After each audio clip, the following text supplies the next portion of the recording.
एक महीने की सोशल मीडिया से लंबी छुट्टी के बाद हम अपने संसदीय क्षेत्र शिवहर से बोल रहे हैं। शिवहर संसदीय क्षेत्र से मैं मधु पासवान आप तमाम भरतवंशी को नमस्कार करता हूं। हे प्रिय बंधुजन, मेरे इस शिवहर संसदीय क्षेत्र में इस बार दो प्रतिद्वंदियों के बीच सीधी टक्कर है। श्रीमती लवली आनंद जी और श्रीमती ऋतु जायसवाल जी के बीच सीधा मुकाबला। तीसरा कोई मोर्चा नहीं है, अगर है तो वो वोट कटवा है। जी हाँ, दलितों को, आदिवासियों को और पिछड़ों को धोखे में डालकर, उनको दिग्भ्रमित कर जो अपना दुकान चलाते हैं, जो अपना घर और परिवार चलाते हैं, उसको इस बार बहाना मिल गया कि अरे बाप रे बाप, ठाकुर समाज की बहू आई है, सामंतवादी हैं, मनुवादी हैं, शोषणकारी हैं। सभी दलित, आदिवासी और पिछड़े समाज के लोग सचेत हो जाएं और वैश्य समाज की बेटी बहू यानी कि आदरणीय श्रीमती ऋतु जायसवाल जी को वोट करें। सवाल संविधान बचाने को है और दलितों के, आदिवासियों और पिछड़ों के हक हुकूक को सुरक्षित करने की है।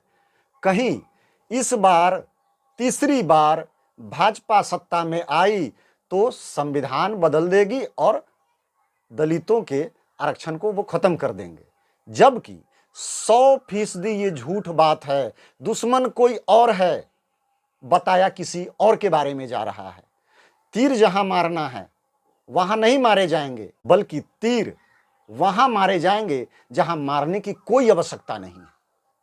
सोचिए, अब मैं आपको प्रैक्टिकल और थ्योरी से बताता हूं कि ओबीसी के यानी कि पिछड़ों के, दलितों के, आदिवासियों के सबसे बड़े दुश्मन कौन है। मेरे बंधु, 1946 में संविधान सभा के जब चुनाव होने थे और 1952 में जब संसदीय चुनाव होने थे, तब पूरी की पूरी कांग्रेस पार्टी ने 1946 के संविधान सभा के चुनाव हो या फिर 1952 के संसदीय चुनाव हो और ठीक कुछ दिन के बाद संसदीय उपचुनाव में बाबा साहेब अंबेडकर को पूरी की पूरी कांग्रेस पार्टी ने हराने का काम किया और हरा भी दिया। मेरे बंधु, पंडित जवाहरलाल नेहरू 1961 में जाकर भारत के सभी तत्कालीन मुख्यमंत्रियों को चिट्ठी लिखकर कि हम आरक्षण को पसंद नहीं करते और इसका भारी असर हुआ उस चिट्ठी का। तभी 1990 तक न पिछड़े को कुछ मिला, न दलितों को, न आदिवासियों को कुछ नहीं मिला। मेरे बंधु, 1990 में जब तीसरे मोर्चे की सरकार बनी अटल बिहारी वाजपेयी जी के समर्थन से, जब बीपी सिंह यानी कि विश्वनाथ प्रताप सिंह प्रधानमंत्री बने, तब 27% आरक्षण ओबीसी को यानी कि काका कालेलकर आयोग और मंडल कमीशन आयोग के सिफारिश पर भारत के सभी सरकारी नौकरियों में दलितों को आरक्षण मिलना शुरू हुआ और ओबीसी को भी 27% आरक्षण मिल गया। लेकिन यहां पर दलितों को, आदिवासियों को और पिछड़ों को जो दिन रात उल्लू बनाते हैं, मूर्ख बनाते हैं, उन्हें बहाना मिल गया है कि अरे बाप रे बाप, शोषणकारी आ गई महिला, राजपूतनी है, ठाकुर की बेटी बहू है, विभाजनकारी है, सामंतवादी, मनुवादी है, उनसे बच कर रहिए। याद करिए, जेएनयू की दीवार पर ब्राह्मण बनिया भारत छोड़ो, तब राजस्थान के करणी सेना अध्यक्ष स्वर्गीय श्री सुखदेव गोगा मेरी जी ने कि इस धरती पर कोई ऐसा माई का लाल पैदा नहीं हुआ है जो क्षत्रिय समाज के होते हुए माफ कीजिएगा, ब्राह्मण और बनिए को देश निकाला दे।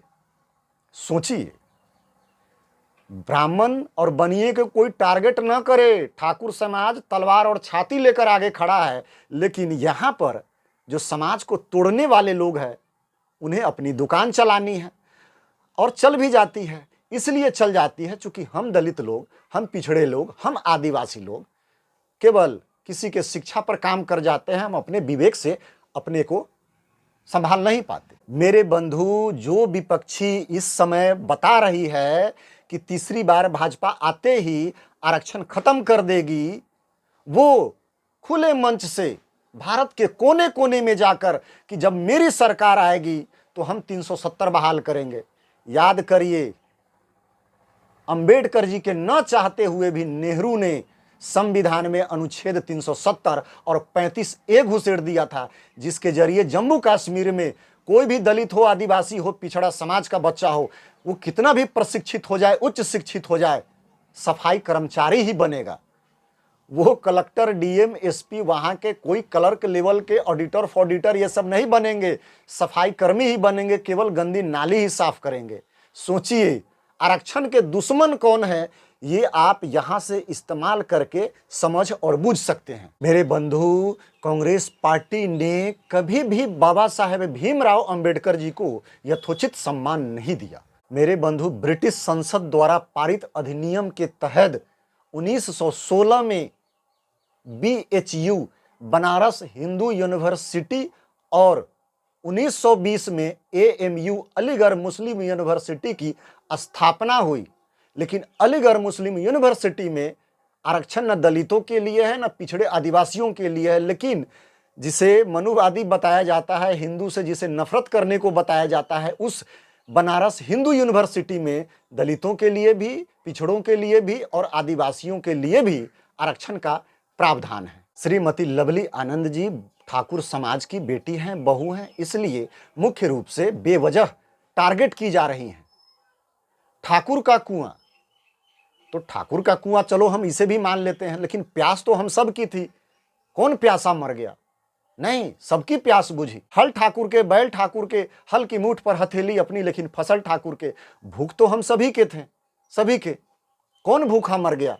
क्या वो सारे के सारे अनाज ठाकुर ही खा गए? नहीं ना, हम सबने मिलकर खाए और सबकी भूख मिटी और प्यास मिटी। कोई यहां भूखा और प्यासा नहीं मरा। मेरे बंधु, अपने बल बुद्धि और विवेक का प्रयोग कर दुश्मनों को मुंह तोड़ जवाब दें। बिना सोचे समझे कोई भी आदमी ऐरा गैरा आकर दलितों को, आदिवासियों को उल्टा सीधा पाठ पढ़ा जाता है, लेकिन फिर भी हम द्वेष की धारा में अपने आप को दूर बहा ले जाकर खुद को नेस्तो नाबूद कर लेते हैं। ऐसा नहीं होना चाहिए। सोच बदलिए, देश बदलेगा, और जब देश बदलेगा तो हमारी आने वाली जो संतति है, जो पीढ़ी है, वो गर्व से हम तमाम पूर्वजों को तब सैल्यूट करेगी।